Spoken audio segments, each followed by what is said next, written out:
हे जगदीश्वर, सर्वेभ्य स्वास्थ्य संपत्ति च प्रदेहि, सर्वेभ्य विवेकिता निज भक्ति च प्रदेहि। सभी भक्तगणों को मेरा नमस्कार। पंचांग के अनुसार माघ मास के शुक्ल पक्ष की एकादशी तिथि पर जया एकादशी का व्रत रखा जाता है।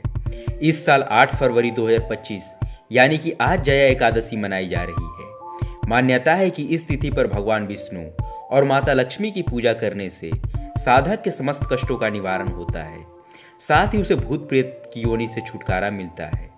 कहते हैं कि अगर सच्चे भाव से जया एकादशी का उपवास किया जाए तो साधक को मृत्यु के बाद भी मोक्ष मिलता है। इतना ही नहीं, साधक पर विष्णु जी की कृपा भी बनी रहती है।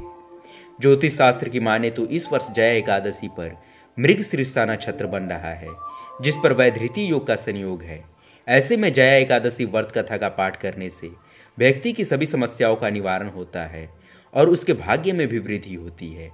तो आइए इस वीडियो के माध्यम से इस कथा के बारे में जानते हैं। जया एकादशी का व्रत बेहद खास और महत्वपूर्ण माना जाता है। इस व्रत को लेकर ऐसा कहा जाता है कि जब एक बार धर्मराज युधिष्ठिर ने श्री कृष्ण भगवान से पूछा कि यह माघ मास की एकादशी का क्या महत्व है, तो इसके उत्तर पर भगवान श्री कृष्ण ने कहा कि इसे जया एकादशी कहते हैं और इस दिन सच्चे भाव से उपवास रखने से व्यक्ति को भूत पिशाच की योनि का भय नहीं रह जाता।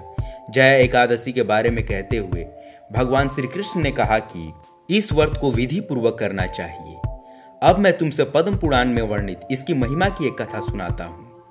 देवराज इंद्र स्वर्ग में राज करते थे और अन्य सब देवगण सुखपूर्वक स्वर्ग में रहते थे। एक समय इंद्रदेव अपनी इच्छा अनुसार नंदन वन में अप्सराओं के साथ विहार कर रहे थे और गंधर्व गान कर रहे थे। उन विहार गंधर्वों में प्रसिद्ध पुष्पदंत तथा उसकी कन्या पुष्पवती और चित्रसेन तथा उसकी स्त्री मालिनी भी उपस्थित थे। साथ ही मालिनी का पुत्र पुष्पवान और उसका पुत्र माल्यवान भी उपस्थित थे। पुष्पवती गंधर्व कन्या माल्यवान को देखकर उस पर मोहित हो गई और माल्यवान पर काम बाढ़ चलाने लगी। उसने अपने रूप, लावण्य और हाव भाव से माल्यवान को वश में कर लिया। हे राजन, वह पुष्पवती अत्यंत सुंदर थी। अब वे इंद्र को प्रसन्न करने के लिए गान करने लगी, परंतु परस्पर मोहित हो जाने के कारण उनका चित्त भ्रमित हो गया था। इनके ठीक प्रकार गान ना करने से तथा स्वर ताल ठीक नहीं होने से इंद्रदेव इनके प्रेम को समझ गए और उन्होंने इसमें अपना अपमान समझकर उनको श्राप दे दिया। इंद्रदेव ने कहा कि हे मूर्खो, तुमने मेरी आज्ञा का उल्लंघन किया है, इसलिए तुम्हारा धिक्कार है।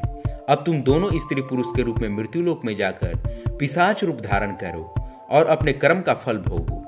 इंद्रदेव का ऐसा श्राप सुनकर वे अत्यंत दुखी हुए और हिमालय पर्वत पर दुखपूर्वक अपना जीवन व्यतीत करने लगे। उन्हें गंध, रस तथा स्पर्श आदि का कुछ भी ज्ञान नहीं था। वहां उनको महान दुख मिल रहे थे। उन्हें एक क्षण के लिए भी निंद्रा नहीं आती थी। उस जगह अत्यंत शीत था, इससे उनके रोंगटे खड़े रहते और मारे शीत के दांत बजते रहते। एक दिन पिशाच ने अपनी स्त्री से कहा कि पिछले जन्म में हमने ऐसे कौन से पाप किए थे जिससे हमको यह दुखदायी पिशाच योनि प्राप्त हुई। इस पिशाच योनि से तो नरक के दुख सहना ही उत्तम है, अतः हमें अब एक किस प्रकार का पाप नहीं करना चाहिए। इस प्रकार विचार करते हुए अपने दिन व्यतीत कर रहे थे। दैवयोग से तभी माघ मास में शुक्ल पक्ष की जया नामक एकादशी आई। उस दिन उन्होंने कुछ भी भोजन नहीं किया और ना कोई पाप कर्म ही किया, केवल फल फूल खाकर ही दिन व्यतीत किया और सायंकाल के समय महान दुख से पीपल के वृक्ष के नीचे बैठ गए। उस समय सूर्य भगवान अस्त हो रहे थे। उस रात को अत्यंत ठंड थी, इस कारण वे दोनों शीत के मारे अति दुखित होकर मृतक के समान आपस में चिपटे हुए पड़े रहे। उस रात्रि को उनको निंद्रा भी नहीं आई। हे राजन, जया एकादशी के उपवास और रात्रि के जागरण से दूसरे दिन प्रभात होते ही उनकी पिशाच योनि छूट गई। अत्यंत सुंदर गंधर्व और अप्सरा की देह धारण कर सुंदर वस्त्र आभूषणों से अलंकृत होकर उन्होंने स्वर्गलोक को प्रस्थान किया। उस समय आकाश में देवता उनकी स्तुति करते हुए पुष्प वर्षा करने लगे। स्वर्गलोक में जाकर इन दोनों ने देवराज इंद्र को प्रणाम किया। इंद्र इनको पहले रूप में देखकर अत्यंत आश्चर्यचकित हुए और पूछने लगे कि तुमने अपनी पिशाच योनि से किस तरह छुटकारा पाया, सो बतलाओ। माल्यवान बोले कि हे देवेंद्र, भगवान विष्णु की कृपा और जया एकादशी के व्रत के प्रभाव से ही हमारी पिशाच देह छूटी है।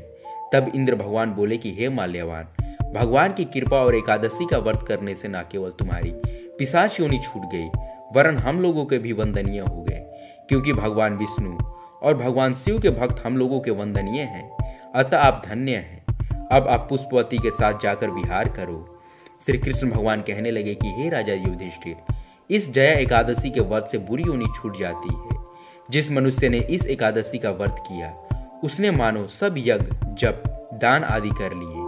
जो मनुष्य जया एकादशी का व्रत करते हैं वे अवश्य ही हजारों वर्ष तक स्वर्ग में वास करते हैं। धन्यवाद। भगवान श्री हरि विष्णु की कृपा हम सभी भक्तों पे बनी रहे।